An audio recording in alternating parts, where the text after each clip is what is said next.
Welcome to The General and the Journalist. The old order is breaking down, conflict is on the rise, and each week we try to unpack it all. I'm Tom Newton-Dunn, the journalist side of the equation.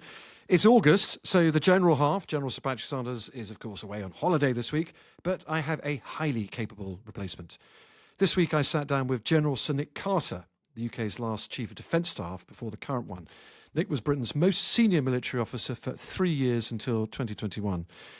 And he gave me his, at times, brutally frank takes on a quite extraordinary week in world politics, with the Alaska summit between Presidents Trump and Putin, the resulting mass shuttle diplomacy to Washington by 7 different European leaders, and all of it in the hope of finding a peace deal to end the war in Ukraine. Nick's frank insights: he has grave doubts that any Allied security assistance force to Ukraine can ever work. None of us can any longer rely on NATO's key Article 5 principle. And he shared his own personal knowledge on just how much Donald Trump really knows about history. Here's our conversation. Nick, welcome to The General and the Journalist. No, thanks, Tom. It's good to be with you. Although I hasten to add, I'm not going to play the role. I'm not going to play the role of the general. That's Patrick's problem in due course. you can pretend to be a general. You've had a bit of practice at that, some 40 or so years. Yes, but I'm now marvellously now in retirement, so I can style myself as something different. And well done you. Well, look, I'm in southern Devon today, doing my work from beside the seaside. You're in London, and I suspect you're about the only general or former general actually still working in all of Britain at the moment. Yes, I probably am. It's because you rightly observe August tends to be the month when people have their holidays. But I've had some holiday in July, and I'm having a couple of long weekends, so I'm well set for whatever the autumn may bring. I knew you were ferrying your grandchildren around this week, being a good grandfather. I had begun to believe for a moment you were a Spartan and didn't believe in holiday, but I'm pleased to see that you still do. Well, look, thank you so much. It's great to have someone of your caliber with us this week. On to the huge events of this week. Briefly about you, you served as CDS, head of the UK's armed forces and the Prime Minister's most senior military advisor from 2018 to 2021. You still follow events very closely and you keep in touch with your colleagues. I suspect you've been glued to your TV set and wireless over the past few days like the rest of us, trying to keep up with the quite dizzying events. I think these events are almost best looked at in hindsight rather than at the time, because I think there's an awful lot of fuss and palaver and all the rest of it when you see them actually going on. So no, I haven't been glued. What I've been doing is thinking about it retrospectively, where I think one gets a slightly better idea of the picture rather than living it on a daily and hourly basis. You've managed to somehow keep yourself away from the media world in which we get ourselves rather overexcited, but it's probably a wise thing. So Alaska was last Friday. There has been that extraordinary roller coaster since then, as Donald Trump taking one side and then the other, vacillating between sort of a pro-Putin, pro-Kremlin position, if you like, and then a pro-European, pro-Zelensky position. We're a few days on from that now. So let me ask you, where we are today, talks about more talks, but perhaps very little actually agreed in substance. Is it much further than you thought we would be in practice pre-Alaska, or are we in a better place? No, I don't think we are necessarily in a better place. I mean, I think there is political momentum, which of course is a good thing because, not much had been happening prior to Alaska. But I do think that Mr. Putin would have walked away from Alaska feeling quite pleased with what he had achieved. After all, being greeted on US soil by a US president is almost the first time that's happened in 2 decades. And it's the first face-to-face meeting between a US president and Mr. Putin since the war in Ukraine started. So that is, in a sense, an US acknowledgement of Russia and Russia's power. So that's a good place for Putin to be. The fact that none of the threatened secondary sanctions have been talked about must also be a good thing from Putin's perspective. And of course, the fact that he's managed to argue Donald Trump away from a ceasefire. And of course, that's a very interesting question because, as I think Ben Wallace was observing yesterday, it's really difficult to have a conversation about peace whilst your cities are still being bombed and rocketed by the enemy. So I think that puts Mr. Zelensky in a very difficult position. So I think Putin, in many ways, would have come away from Alaska feeling that he achieved a great deal. And I think he's been quite triumphalist as a consequence of that in the media back in Russia. And then if you add to that, of course, what then took place on Monday in Washington, D.C., unprecedented to see so many European leaders and the Secretary General of NATO and Ursula von der Leyen there from the European Union, along with Zelensky. I mean, remarkable to see that happening.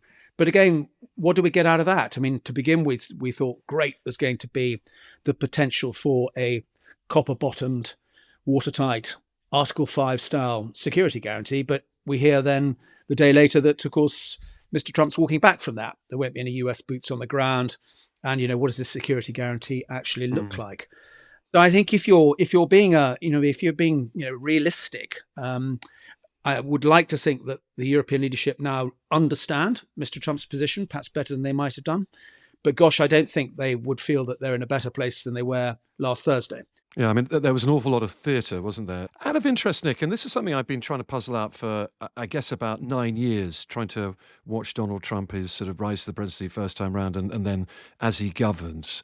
Why do you think he does vacillate so wildly from one side to the other? So my count, just in the last 7 days, we've had the pendulum swing sort of pro-Kremlin to pro-Ukraine 4 different times now, with the, as you say, after Washington being the 4th swing, a little bit back towards the European-Ukrainian point of view. But why does he change his mind so incredibly violently?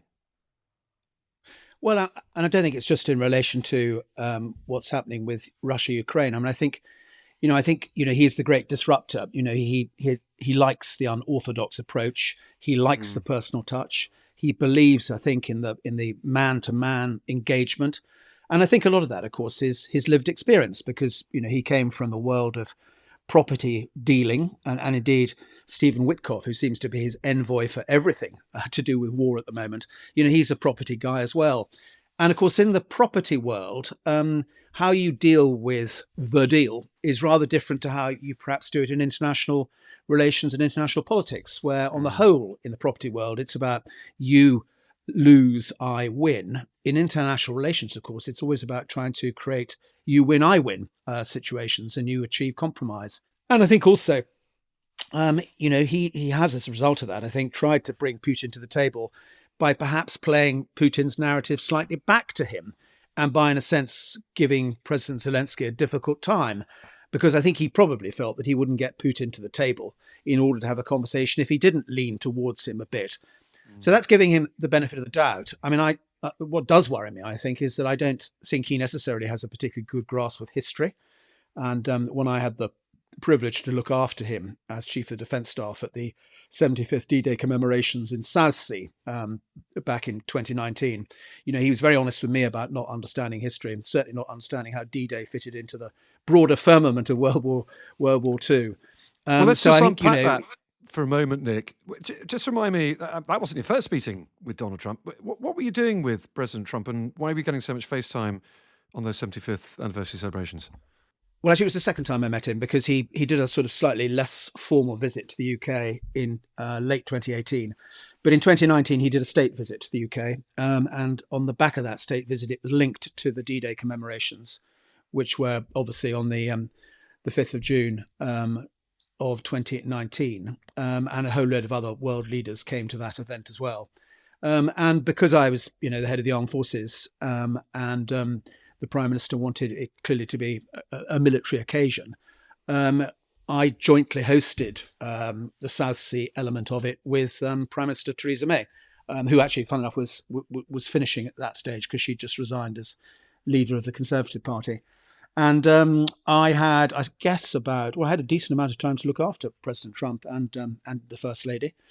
And we had a long conversation about World War II and about some of the issues associated with it, and how D-Day fitted together, and some of the history around D-Day, before then going around and talking to a lot of veterans, which he was very good at. He was extraordinarily personable.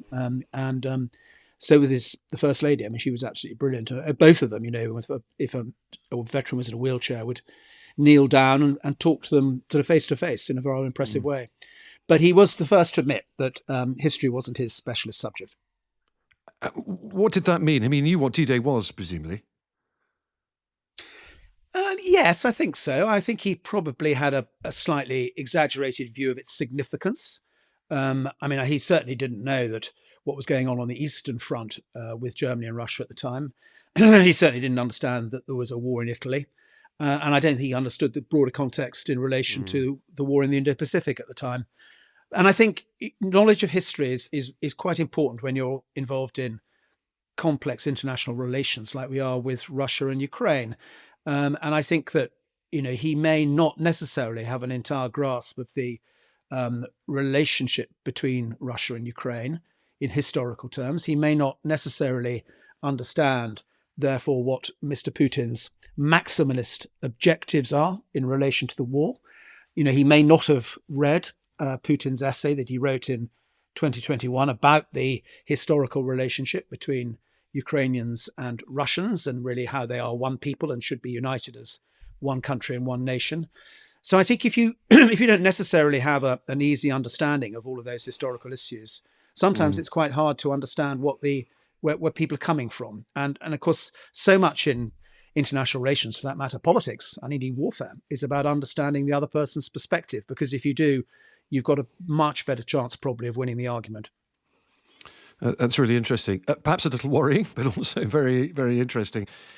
My take, I think, really fits into that, which is Trump doesn't really have a principled position on Ukraine at all. It is for him all about getting the deal done. And some might say that's an advantage. Being a pragmatist means you're able to move, means you can get a deal done and you're not stuck on certain positions. Obviously, when it's about things like, land ownership, sovereignty, who has a right to self-determination or not, it's very, very difficult to start compromising. But it feels to me, for this time round, Putin really needed Trump off his back, didn't he? He wanted to get rid of those sort of sanctions. So he rang Trump to say, I know, I've got a clever idea. I'm going to appeal to his big ego, appeal to his chance of winning the Nobel Prize and ask for his help and then basically flatter him. And Donald Trump told Sean Hannity on Fox quite a bit about this when Putin rang him after he rang. He said, we talked about 2020. He said, you won that election by so much. It's such a shame you hadn't won because we'd no war if you had. And basically repeated back to Donald Trump all his own talking points, thereby flattering him into the place he wanted to be in. Do you buy that? Do you think that's what could have happened and that's what really created the whole Alaska momentum? I think Donald Trump genuinely believes that he is a peacemaker and that he wants to unite people. And I think that, he probably saw a window of opportunity. And I think he therefore felt that he should lean into it. I mean, I think there will be people who will say that he leant far too far into it, rolling out the red carpet in Alaska. Traveling on a one-to-one basis in his car to the meeting, and then having a one-to-one meeting, which there is no record of the meeting, and you slightly wonder what was actually said at the meeting. So I think, I think he saw an opportunity, and obviously we all entered that with some hope, but I think also with some skepticism, particularly when conversations about security guarantees started to pop up, because we all remember the Budapest Memorandum in 1994, which, of course, the US was a signatory of alongside Russia and the UK and the Ukrainians. And, that stood for nothing come 2014 when Putin took Crimea and went on the front in Donbass. We remember the Minsk treaties in 2014 and 2015, which, of course, Zelensky will often refer to, which were meaningless, as it turned out. And whilst the US weren't signatories of the Minsk agreements, a number of European countries were. So for all those reasons, I think there's a huge degree of reasonable skepticism about what some of these words mean and how valid they are when it comes to the potential for some form of peace deal or whatever one might describe it in due course. It's a really sound point. His record is somewhat disputed. There's his version of events of peacemaking, then there are others. Also, I think the other thing that's disputed is precisely what Putin is actually telling him and whether Putin really means it. I mean, we've had some extraordinary comments come out of the whole Alaska process. Steve Witkoff, his envoy, he went on CNN the other day to say this, the most extraordinary thing. He apparently told Donald Trump that Putin had promised not to invade anywhere else in Europe. And that's something that I think all of us would love to see written down in black and white, but it doesn't sound wholly realistic, does it? Well, no. And, you might ask some of the countries in Russia's near abroad whether they've heard that before, whether you're Georgia, Armenia, and, of course, Ukraine. And I don't think you'll find the Baltic states or the Finns or the Swedes or for that matter, the Poles, being entirely confident about that Exactly. that level of commitment. Well, let's move on to the nuts and bolts of what certainly did come out of the process so far. I mean, we don't have a massive amount of meat in terms of what Zelensky and Putin can actually agree on to get that peace. That is still very, very far away and yet to be seen. But there were some big wins for those European leaders in Washington in that extraordinary day on Monday, as you were just saying. The big one was seeing off that imminent threat of a land grab or a land demand forced on Zelensky, for example, to give away the entirety of the Donetsk, to withdraw Ukrainian troops from the 25% that they're still fighting bitterly in. The biggest win, though, very much I think we all can agree on, was if there is a big peace deal, and it's a big if, it'll be kept in place by US help and US military help in what has become known as an Article 5 style guarantee. Now, Article 5 is the very important bit of the NATO convention where an attack on one is an attack on all, and each country will come to the other's help. So in other words, Ukraine will get a similar sort of protection, not NATO membership, but something akin to where any attack on it by Russia, again, you'll get the rest of the signatories piling in. And crucially, this time round, including the US. Now, Donald Trump has since caveated a bit and say, well, we won't have troops on the ground. That's my red line. But maybe American air power, that's the kind of thing you can expect from us. America standing behind it. Now, if that happens, that is massive, isn't it?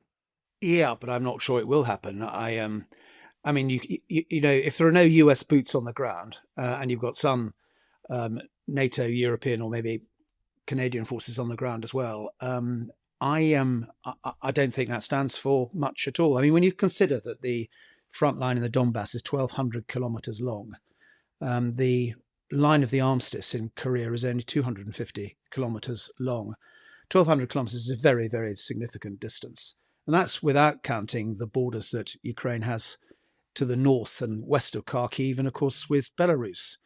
And I think that you've got to wonder what the role is going to be. I mean, if we've learned nothing from our engagements over the last 25 years in countries like Iraq and Afghanistan, it is that the political objectives must be aligned with the military objectives.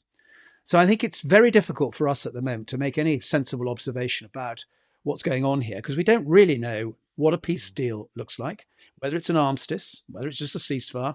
We really don't know what the political strategy is, and therefore what the military strategy can be in support of it. And I think we also have to be very careful. And again, I come back to history.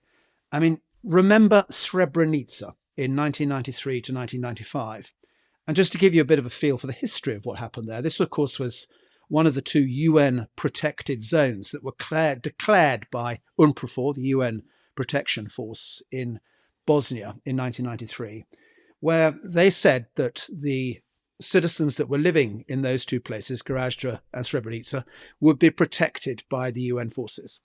And in the case of Srebrenica, a 400-man Dutch battalion deployed there to provide the protection. And of course, what happened ultimately was that Mladic, who was the Serbian general, called the UN bluff. And in July of 1995, Srebrenica ended up surrendering. The Dutch had to surrender. And 8,000 Bosniak, that's Bosnian Muslim men and boys, were executed by the Serbian forces.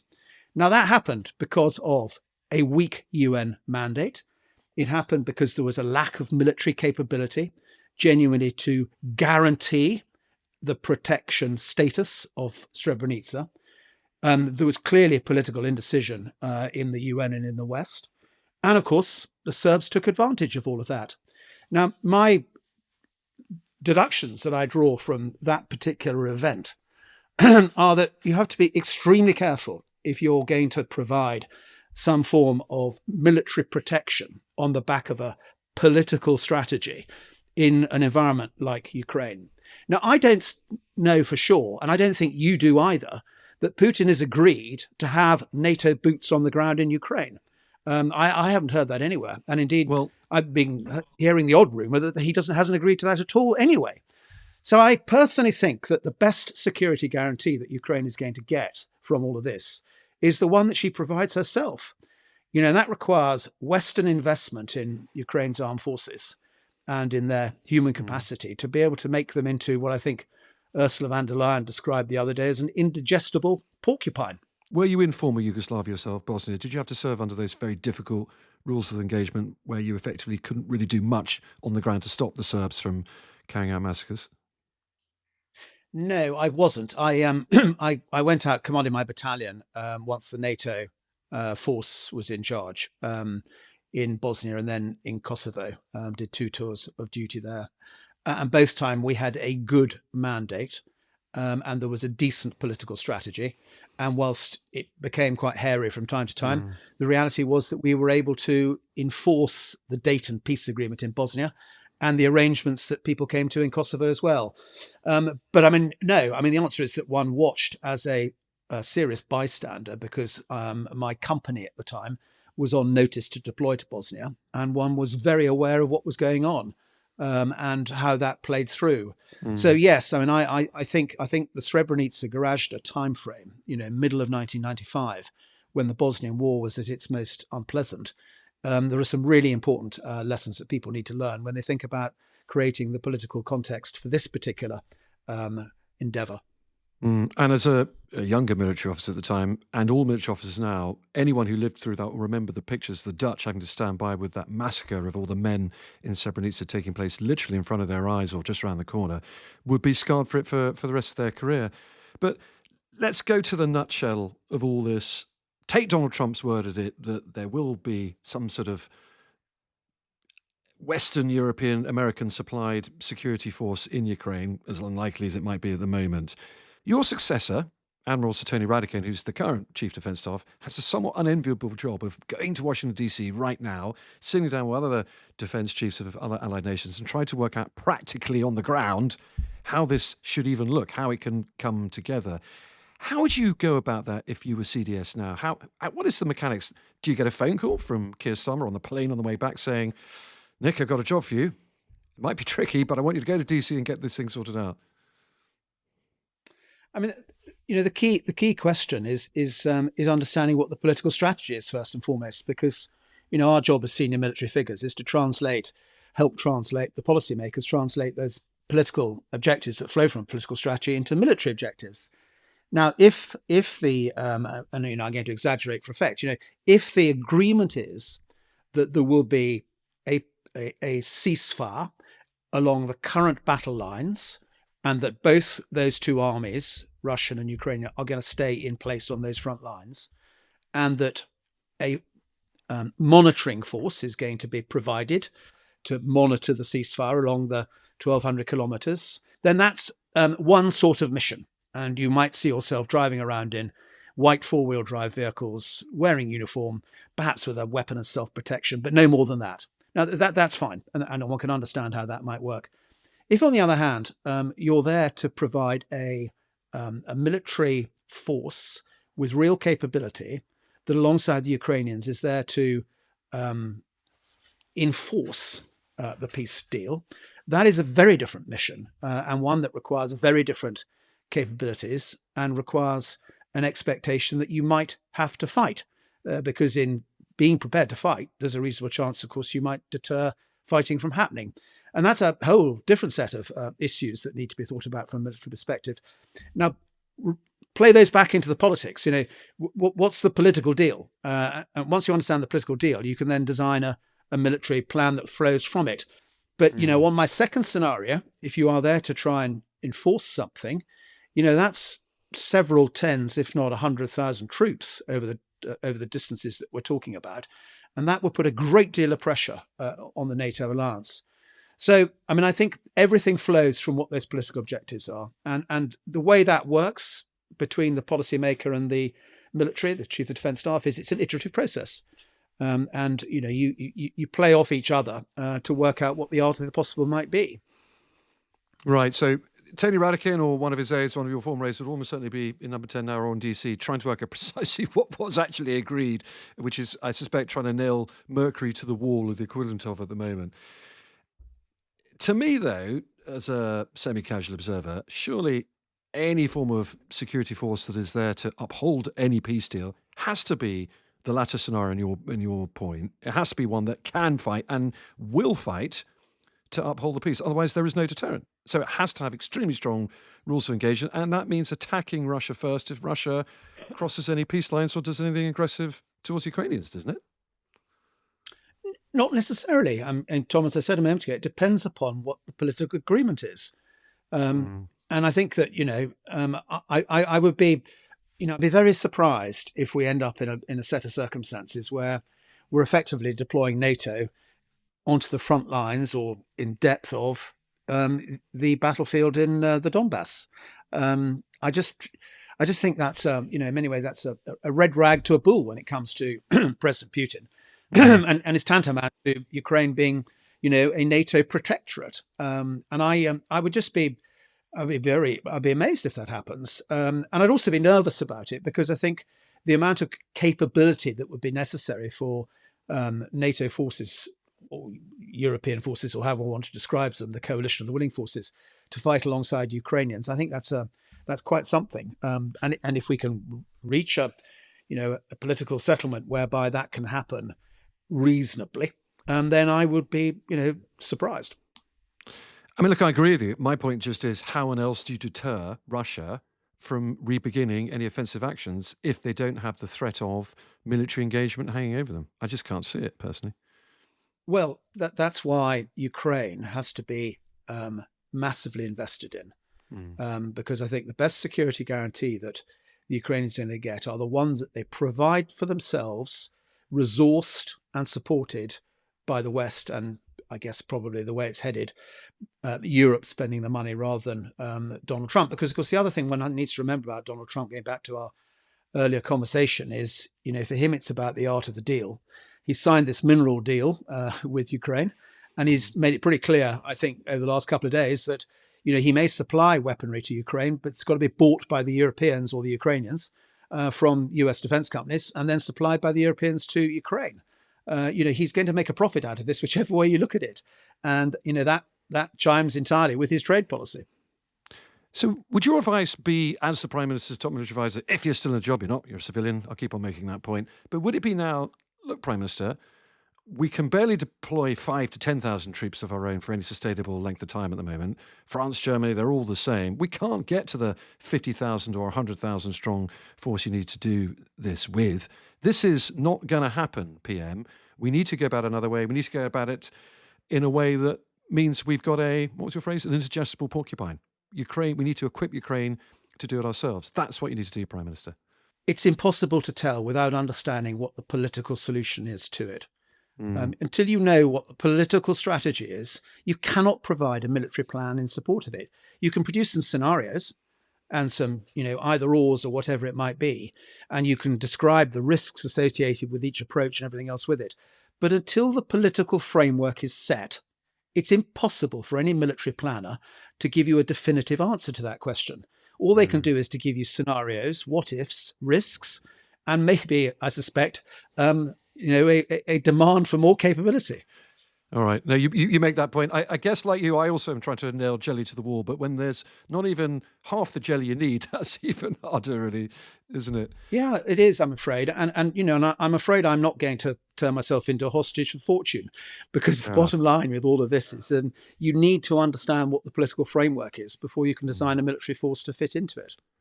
Well, let's move on to another. It may be that people do know the answer to that, but if so, it has not been in the public domain yet. They certainly haven't shared it with the rest of us. Let's move on to another quite big takeaway, I thought, from this summit, which was basically the role of Europe. So I guess it's a couple of things off the back of Alaska and then Washington. Lesson one is, when Europe really acts in a united way, those 7 leaders, plus Mark Rutte, the Secretary General of NATO, plus Ursula von der Leyen, the EU Commission President, they all act together, forcefully go out to Washington, D.C. and say to Donald Trump, you can do all this, but you'll have to come through us first. Europe has real power and can have real say in this debate. And I don't think we've really realized that to this moment. And the second point is, the United States, certainly under Donald Trump and arguably under any other US president, is just not a reliable partner in Europe anymore. The lesson of all this is we need to start really standing up and doing it for ourselves as a continent, don't we? Yes, we do. I mean, and I think, Donald Trump deserves a huge amount of credit for holding European feet and perhaps Canadian feet to the fire when it comes to the amount of GDP in percentage terms that they spend on defence. And, the big takeaway from the NATO summit at the end of June was that the leadership, non-US leadership of NATO, was committed to increasing defence expenditure to 3.5% of it and an additional 1.5% in terms of sort of defence-related infrastructure. And, that has definitely come from US pressure and is very timely. Because, we have abrogated much of our defence responsibilities over the last 30 years, ever since the Cold War came to an end. And that's not a set of circumstances that is reasonable for anybody, least of all the United States of America. I mean, the problem, of course, is the level of disinvestment and peace dividend that was taken post the end of the Cold War within Europe, not by every European country, but by the majority of them, will take a huge amount of time to turn around. And I think the big question in all of this is, as the US global force posture review plays out over the next couple of months, with the likely outcome that will mean US military power being balanced or rebalanced more towards the Indo-Pacific and the Chinese challenge. The question is how quickly that happens. And of course, what capabilities leave Europe, because that has a major impact upon A, how quickly Europe has got to step up to the plate, B, how that relates to the threat or from Russia in particular, and C, what capabilities they need to invest in, because some of the capabilities that the US provides to NATO are really quite unique, and they're not necessarily made in Europe, inverted commas. So there are a lot of really quite interesting questions there in terms of Europe having to step up and do the business. And then there's a really profound question, which I don't think we spend enough time thinking about, is the idea of civilian resilience, national resilience in terms of all NATO countries, but particularly European countries. Are people prepared to fight, and what would they fight for? And I think that's a really important question that we all need to think a little bit about. And then there is, of course, the problem of what we call the grey zone. I mean, Russia is still going to pursue a campaign of subversion and sabotage, both under the waters of the Baltic Sea, but also more publicly. And we've got to be prepared for that at the same time. So there's much for us to think about. Yeah, there really is. In fact, there's 3 different podcasts there in itself. So you're gonna have to come back, Nick, and we have to see if Patrick will share the stage quickly on each of those 3. Europe is stepping up. We've seen that. Chancellor Merz in Germany is being a lot more proactive than his predecessor. That new 5% target of NATO spending by 2035, that is all being committed to. But we don't control the timeline here, do we? It's all well and good saying, well, we'll be ready by 2035. For you, is that too late? I think so, yes. I mean, I know a lot of people have said that Russia is fixed by its war in Ukraine. I wouldn't therefore be able to make mischief elsewhere until Ukraine has been sorted and they've had a chance to reconstitute their armed forces.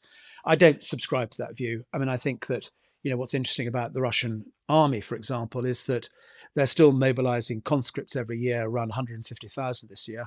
And not many, if any, of those conscripts are going to the front in Ukraine. They're getting their Ukraine army from elsewhere, from people who volunteer and come in that route. So I think, they still have land capability that could be used elsewhere if they chose to use it.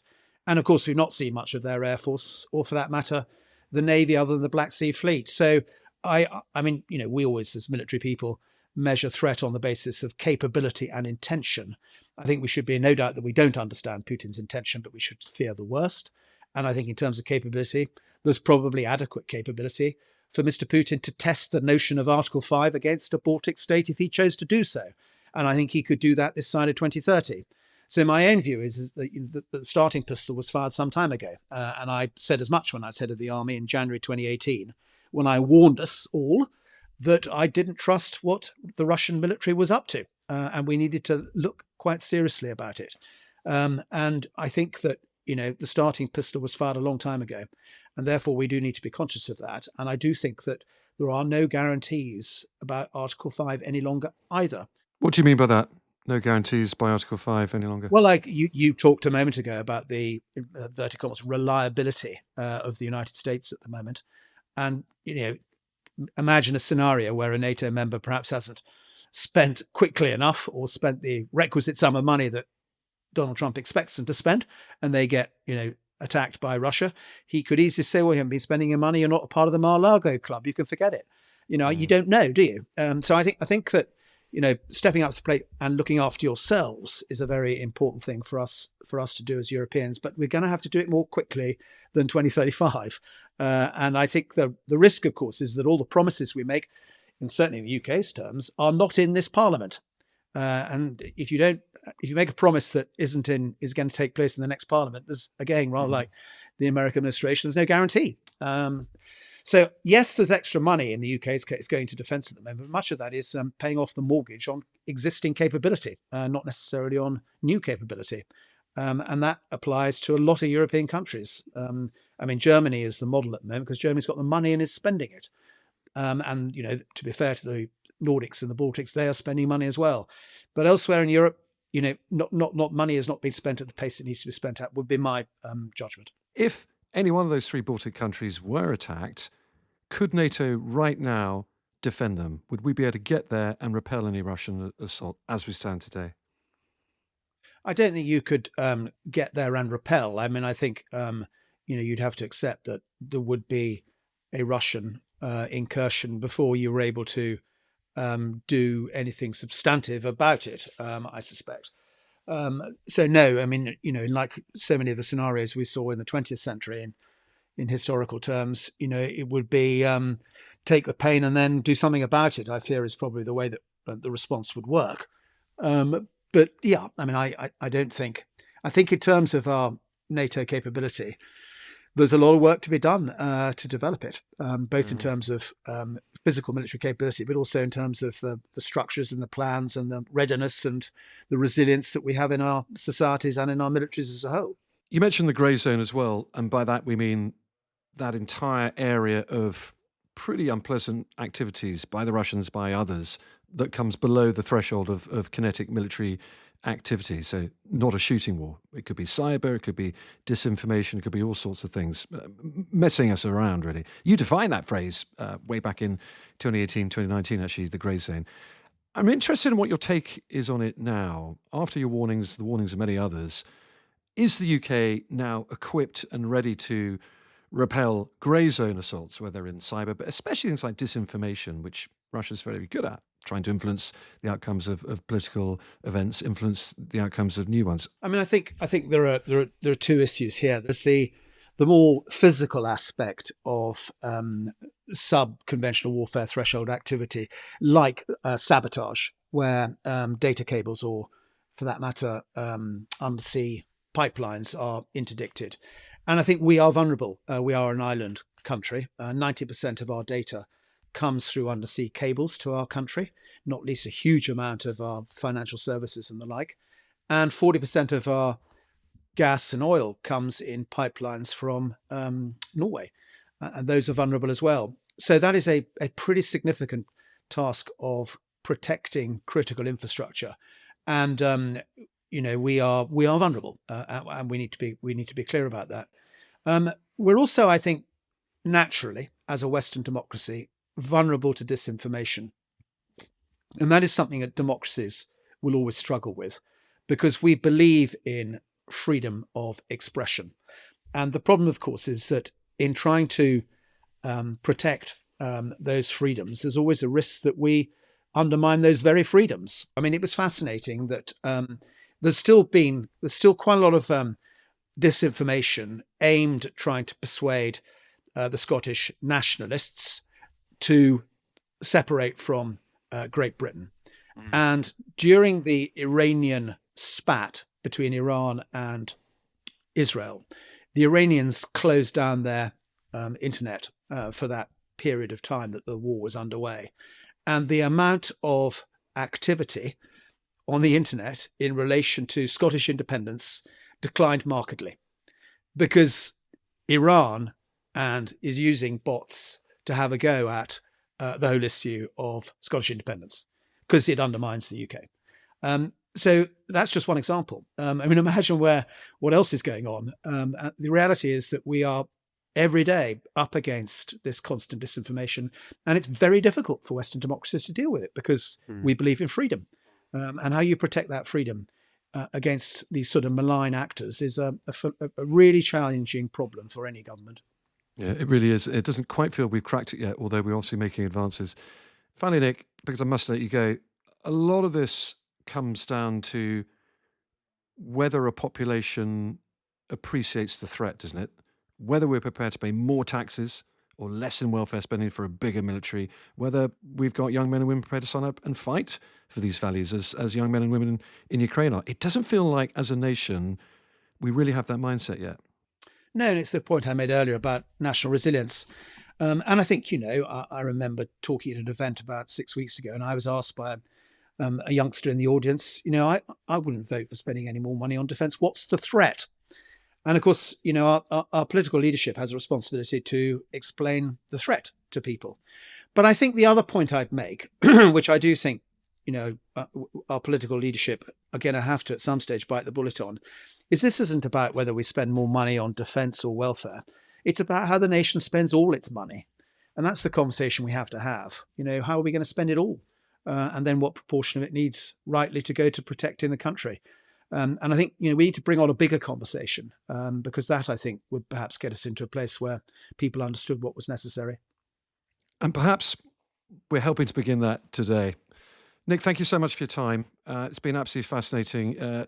Your wisdom at times like this is really invaluable. And I also hope that you see a bit more of your grandchildren before they go back to school and continue to keep you busy and happy as well. Thank you so much. Really appreciate it, Nick. Thanks, Tom. Bye-bye.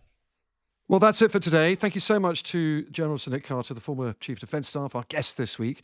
And if you have a question or just want to tell us something, you can email us at generalandjournalist@thetimes.co.uk. That's generalandjournalist@thetimes.co.uk. We read all of them and we'll feature some of them in episodes to come or in the Times' new weekly newsletter on geopolitics, war and peace, written by me, yours truly. We'll be back next week. So very much look forward to talking to you then.